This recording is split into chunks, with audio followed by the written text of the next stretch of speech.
सामाजिक विज्ञान की कक्षा में आप सभी का स्वागत है। आज हम कक्षा 10वीं के सामाजिक विज्ञान पाठ्य पुस्तक के इतिहास भाग के सेकंड चैप्टर यानी कि नेशनलिज्म इन इंडिया, भारत में राष्ट्रवाद को पढ़ेंगे और समझेंगे कि भारत में राष्ट्रवाद का उदय किस प्रकार से हुआ, किन किन प्रमुख नेताओं का इसमें योगदान रहा और आखिरकार 15 अगस्त 1947 को भारत किस प्रकार से आजाद हुआ। तो आइए समझते हैं पहले राष्ट्रवाद के अर्थ को। राष्ट्रवाद का अर्थ क्या है? राष्ट्रवाद का अर्थ होता है अपने देश के प्रति प्रेम और गर्व की भावना।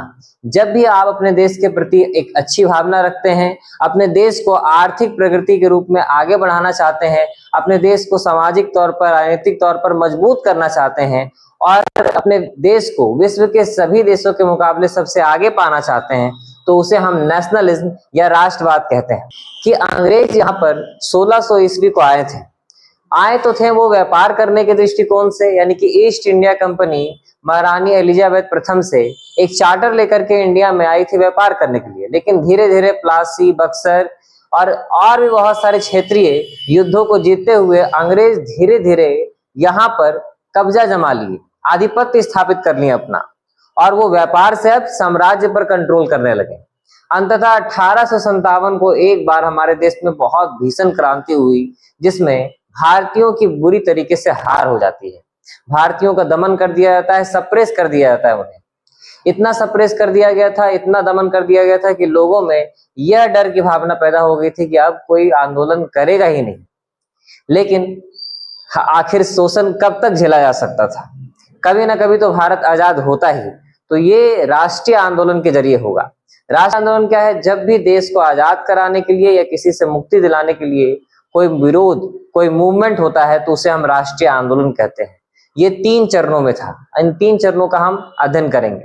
राष्ट्रीय आंदोलन का सबसे पहला चरण है मॉडरेट फेज, या इसे हम उदारवादी चरण भी कहते हैं, जो 1885 से लेकर के 1905 तक चला था।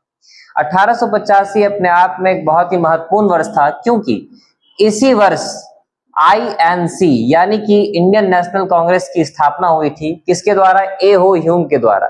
ये एक रिटायर्ड ब्रिटिश ऑफिसर थे, IAS ऑफिसर थे, जिन्होंने भारतीय राष्ट्रवादियों को एक प्लेटफॉर्म रेडी करने के लिए, या बोल सकते हैं कि अपनी बातों को अंग्रेजों तक पहुंचाने के लिए एक पार्टी की स्थापना करवाई थी, INC इंडियन नेशनल कांग्रेस। अब इसमें जितने भी नेतागण आए, उनका विरोध करने का तरीका क्या था? तो विरोध करने का तरीका था पिटीशन, प्रेयर एंड पेशेंस। यहाँ पर और भी चरण में हम पढ़ेंगे कि अलग अलग चरण में विरोध करने का तरीका, अंग्रेजों के विरुद्ध जो विरोध करने का तरीका होता है वो बदलते गया। जैसे कि इसमें हम पढ़ेंगे क्या कि पिटीशन, प्रेयर और पेशेंस, यानी कि याचिका, प्रार्थना और धैर्य, ये 3 इनका हथियार था, जिसके माध्यम से ये अंग्रेजों के विरुद्ध कड़ा विरोध करते थे। जब भी अंग्रेज कोई गलत कानून लागू करती थी तो ये याचिका जाहिर करते थे, अंग्रेजों को लेटर लिखा करते थे कि आपका ये कानून भारतीयों के लिए गलत है। ये उनसे प्रे करते थे। ये कोई हिंसा नहीं करते थे, अहिंसा का प्रयोग करते थे। इनका मानना था कि हिंसा का प्रयोग नहीं करना चाहिए, और धैर्य रखते थे कि एक दिन हमारा भारतवर्ष अवश्य आजाद हो जाएगा। अब इन नेताओं में प्रमुख नेता कौन कौन थे? इनमें सबसे प्रमुख नेता में से थे दादा भाई नौरोजी।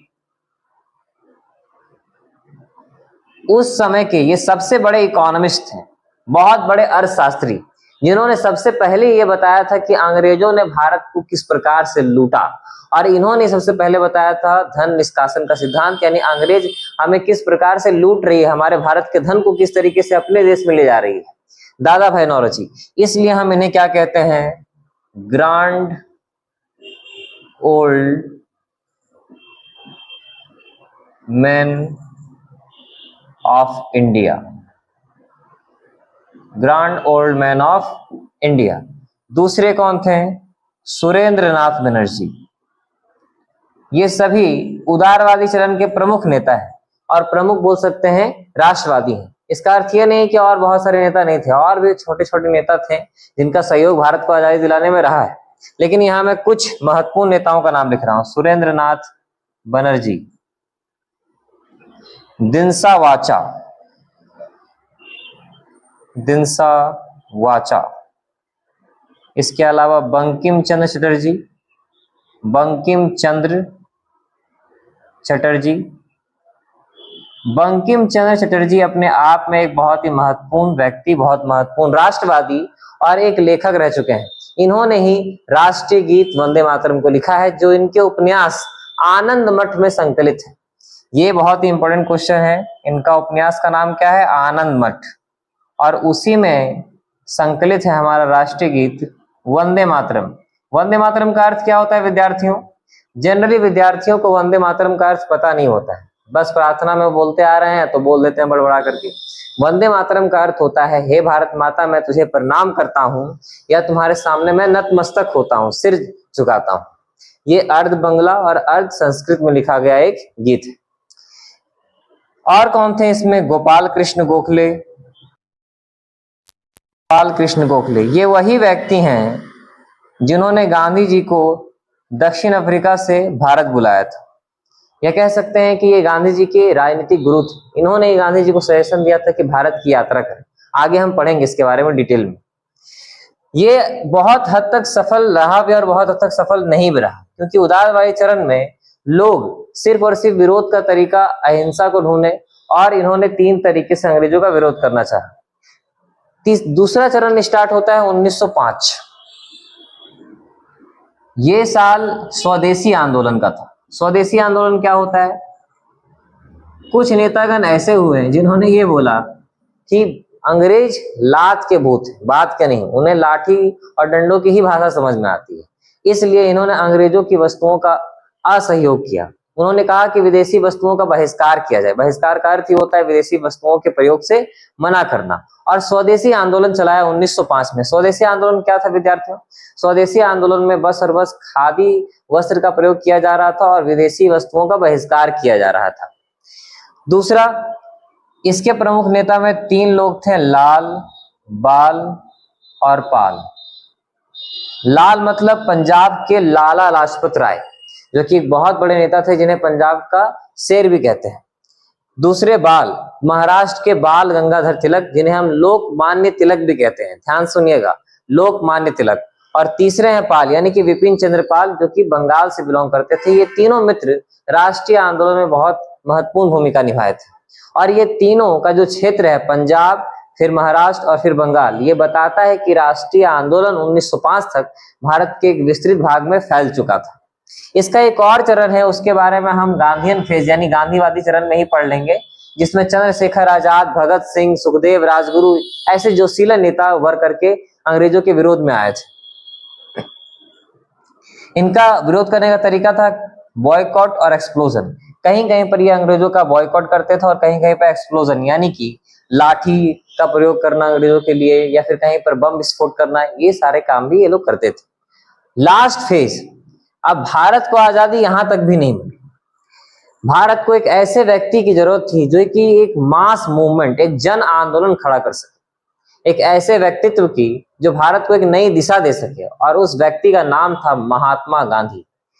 राष्ट्रीय आंदोलन या ये चैप्टर उनके बिना बिल्कुल अधूरा है, और उन्हीं को हम केंद्र में रख करके इस पूरे चैप्टर को पढ़ेंगे, पूरे राष्ट्रीय आंदोलन को समझेंगे। गांधीयन फेज स्टार्ट होता है 1915 में, जब गांधी जी दक्षिण अफ्रीका से भारत आए थे, और उन्हें भारत आने का आग्रह किन्होंने किया था? गोपाल कृष्ण गोखले ने ही किया था।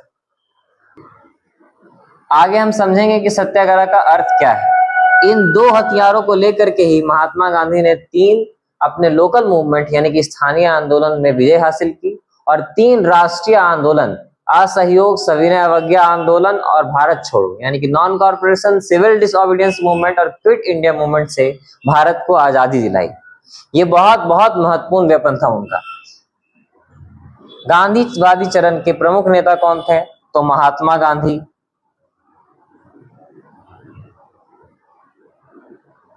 पंडित जवाहरलाल नेहरू, जो कि हमारे देश के प्रथम प्रधानमंत्री भी बने थे आगे चल करके,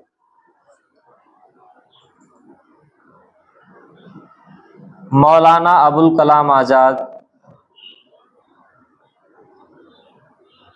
अब बहुत लोग कंफ्यूज हो जाते हैं कि अब्दुल कलाम अलग है या फिर सेम है इस नाम से, अबुल कलाम से। ये मौलाना अबुल कलाम आजाद बिल्कुल अलग है और एपीजे अब्दुल कलाम बिल्कुल अलग है। वो आजादी के बाद की घटनाक्रम है। उन्होंने भारत के स्पेस साइंस में बहुत योगदान दिया था, इसीलिए हम उन्हें मिसाइल मैन कहते हैं। और इन्होंने राष्ट्रवादी आंदोलन में बहुत योगदान दिया। ये हमारे देश के पहले शिक्षा मंत्री थे, मौलाना अबुल कलाम आजाद। इसके अलावा सरदार वल्लभ भाई पटेल, सरदार वल्लभ भाई पटेल